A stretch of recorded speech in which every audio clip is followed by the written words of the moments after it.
Hi, everybody. Welcome to today's version of Convertible Conversations.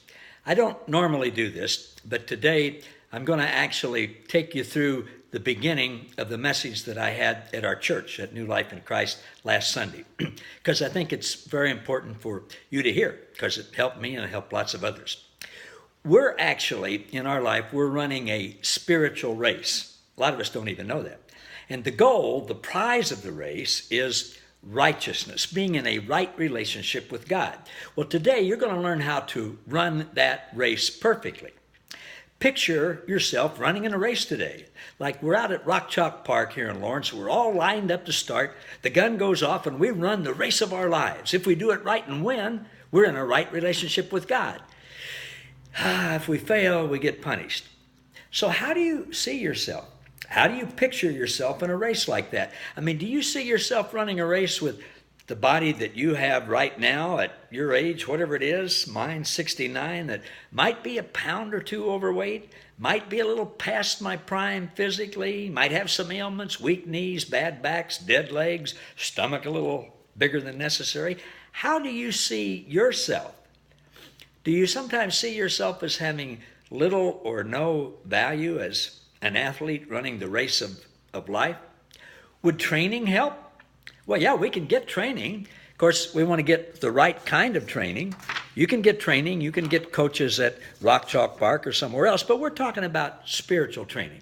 I mean, maybe if we were to run or jog or power walk or maybe in some people's case shuffle along against others our age and our shape, well, maybe training could help. It could cause us, if applied right over time, to get in a little better shape so we could compete a little better. So it would take discipline, and it might be painful. It wouldn't be pleasant. Suppose you got a coach. We'll call him the track Nazi, who has a whip and a loud whistle, like Bobby Knight on steroids, red-faced and yelling at you and ready to whip you and beat you into shape literally so you can win. How are you going to relate to that kind of a coach? I'd quit. I wouldn't even want to do it. But let's say you have to. That's the big rule of life. God requires you that you run this race and you do it right. Because if you don't, you'll be punished forever, a nasty punishment. Now, let's say the coach who's there to help you run the race demands perfection. And the coach is also the judge of the race.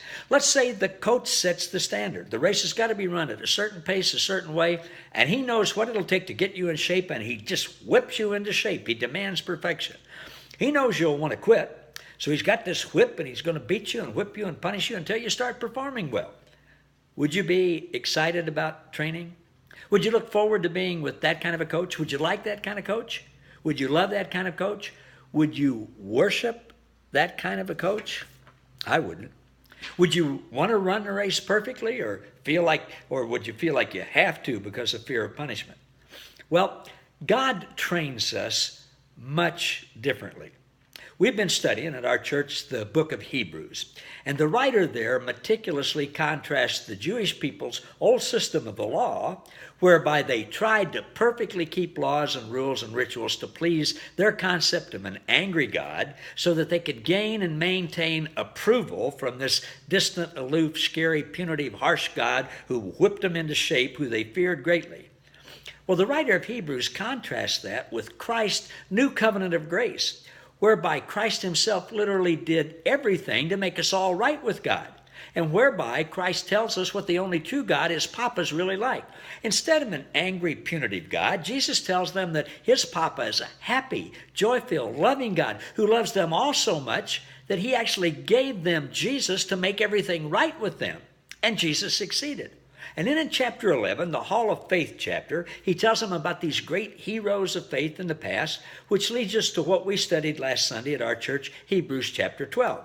The first few verses goes like this. The writer says, "So now the stage is set for us.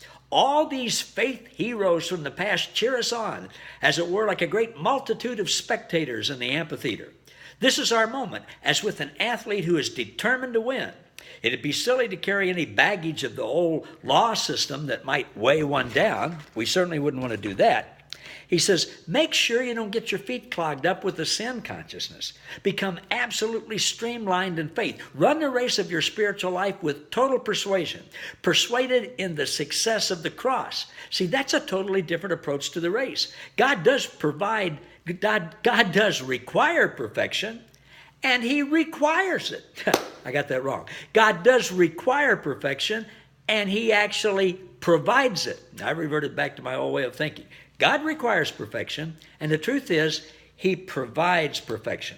The author says, look away from the shadow of dispensation of the law and the prophets and fix your eyes on Jesus. He is the fountainhead and the conclusion of faith. He's the author and perfecter and finisher of the faith of your righteousness. He saw the joy of mankind's salvation when he braved the cross and despised the shame of it.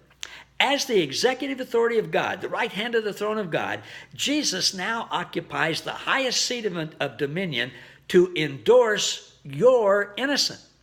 Having accomplished purification of sins, he sat down and declared you innocent. See, the goal of the race of life is righteousness. And Jesus achieved righteousness, a right standing with God, for everyone. He did it for us. Look to him. 2 Corinthians 5:21 says, God made Jesus, here's what he did at the cross, who had never sinned, to actually become sin on your behalf and my behalf, so that he could transfer his righteousness to us. God does require us to be righteous, and he provides it in advance. Jesus did that for us.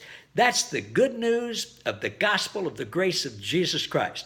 So thanks for indulging me and letting me share with you a little bit about what we did in our group that gets together on Sunday mornings and just has a good time and hangs out and encourages each other and learns about these truths of what the one true God is really like.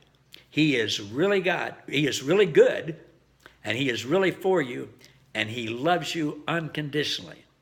His love never, ever fails. Thanks for watching. See you next time.